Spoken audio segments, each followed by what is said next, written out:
Miranga na biwobe Papa Francis bambi kitalo nnyo kitalo ddala avudde mu bulamu bw'ensi eno. Njagala okubuuzaako gy'osinzidde mikwano gyaffe mwenna abatugoberera okuva mu bitundu by'eggwanga eby'enjawulo mbagamba nti mukola kyamaanyi nnyo. Abayita ku www.kapamediatv.com abali wano munda mu ggwanga erya Uganda n'emitala w'amayanja, njagala okubanga mbabuuzaako amawulire agaliwo kaakati kati we tujjidde ku mpewo bassebo ne bannyabo genkakasizza galaga nga omutukuvu Papa Francis avudde mu bulamu bw'ensi eno.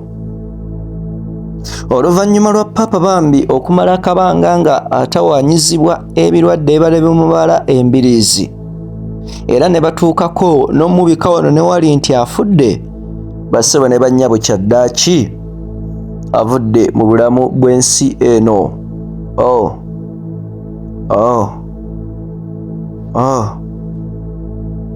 Papa Francis ono ng'amannya ge ag'obuzaale ye George Mario Bergoglio yazaalibwa ng'ennaku z'omwezi 17 njogera ku Desemba wa 1936 n'olwekyo bambi agenze okufa olunaku olwaleero ng'ennaku z'omwezi 21 by'osobola okuyita Easter Monday 2025. N'olwekyo kitegeeza agenze okufa bambi njogera ku Papa Francis ng'akoonye emyaka 88. Ono yabadde akulira enzikiriza ey'Obukatuliki mu nsi yonna oba ky'osobola okuyita Catholic Church worldwide ng'asinziira wali mu kibuga ekikulu eky'e Vatican. Papa Francis ono yafuulibwa Papa mu mwaka gwa 2013. Kitegeeza abadde Papa okuva mu 2013 okutuusa 2025.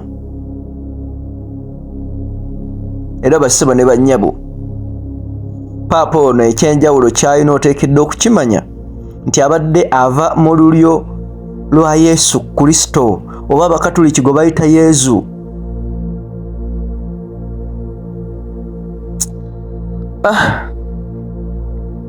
Bassebo ne bannyabo, ebintu si birungi.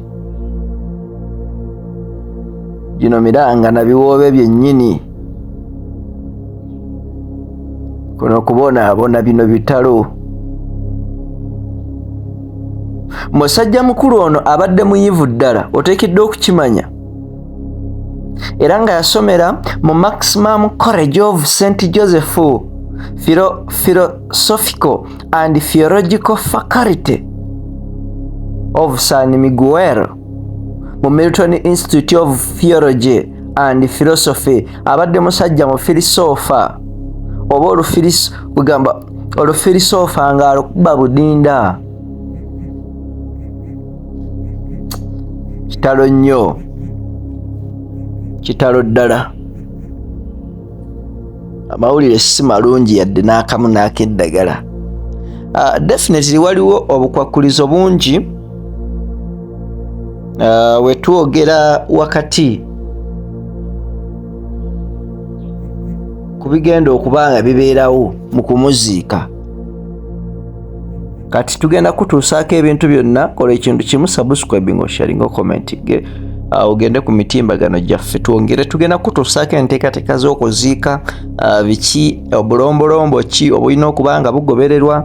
Ebintu byonna biteekeddwa kutambula bitya. Yenze Ssemaganda Moses Hope ku lwa Kampala Media TV, yonna gy'osinzidde.